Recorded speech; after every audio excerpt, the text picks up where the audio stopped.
Cuba rompe el silencio, y esta vez envía un mensaje directo a Washington. El gobierno cubano asegura que está dispuesto a dialogar con Estados Unidos, pero lanza una advertencia clara: no aceptará presiones, ni condiciones, ni cambios a su sistema político. Mientras la isla enfrenta apagones masivos, una crisis energética histórica y advertencias de la ONU por un posible colapso humanitario, ¿estamos ante el inicio de un nuevo capítulo entre La Habana y Washington o solo ante una jugada política para ganar oxígeno? La declaración llegó directamente del presidente cubano, Miguel Díaz-Canel. El mandatario afirmó que Cuba está abierta al diálogo con Estados Unidos, pero dejó claro 3 puntos fundamentales. 1. El diálogo debe darse en igualdad de condiciones. 2. Cuba no negociará su sistema político. 3. Y no aceptará presiones externas ni precondiciones. Aunque no se han anunciado negociaciones formales, el propio gobierno cubano reconoció contactos recientes de alto nivel con autoridades estadounidenses, un hecho poco común y que marca un cambio importante en el discurso oficial. Pero esta apertura no ocurre en el vacío.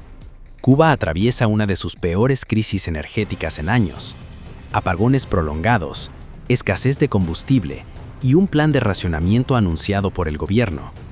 A esto se suma la presión internacional. La Organización de las Naciones Unidas advirtió esta semana sobre un riesgo real de colapso humanitario si continúan las restricciones al suministro de energía y recursos básicos. En ese escenario, el mensaje a Estados Unidos cobra otro peso. La pregunta ahora es clara: ¿Estados Unidos responderá a esta señal de diálogo o las tensiones seguirán aumentando? Porque mientras Cuba dice estar lista para dialogar, Estados Unidos aún no responde oficialmente, y el silencio también es una respuesta. Desde la Casa Blanca, la postura no ha cambiado de forma pública. Estados Unidos mantiene sanciones económicas, restricciones financieras y presión diplomática sobre La Habana. Washington exige avances en derechos humanos, libertades políticas y reformas internas, condiciones que Cuba rechaza de plano. Ahí está el choque central. Cuba quiere diálogo sin condiciones. Estados Unidos negocia solo con condiciones. 2 posiciones difíciles de reconciliar. Y mientras Washington guarda silencio, China ya tomó posición. Pekín expresó su respaldo total a Cuba y denunció lo que llama interferencia externa en los asuntos de la isla. No es un detalle menor. China es hoy socio económico clave, respaldo político y posible salvavidas energético para Cuba.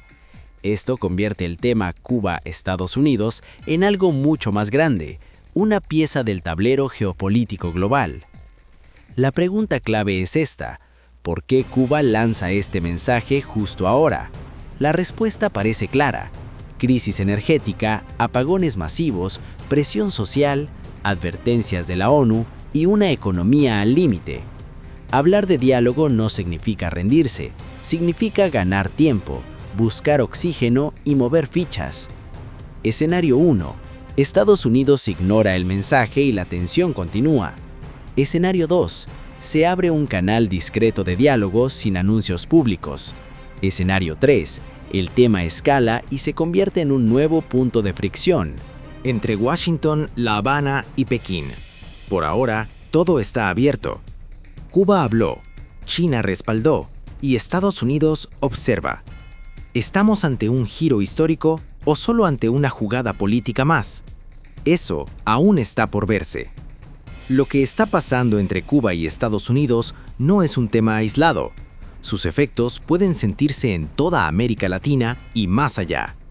Un posible diálogo entre La Habana y Washington cambiaría el tablero regional, aliviaría tensiones diplomáticas, podría modificar flujos migratorios y reordenar alianzas políticas en el Caribe. Países como Venezuela, Nicaragua y otros gobiernos aliados de Cuba observan con atención, porque cualquier movimiento entre Cuba y EU redefine equilibrios y envía señales políticas a toda la región. Pero hay un obstáculo clave: la política interna estadounidense. Cuba sigue siendo un tema altamente sensible en el Congreso y en la política electoral de EU. cualquier acercamiento podría ser usado como arma política interna. Eso explica, en parte, el silencio de Washington. La gran pregunta persiste: ¿Cuba busca un diálogo real o solo ganar tiempo? ¿Estados Unidos está dispuesto a hablar o seguirá apostando a la máxima presión?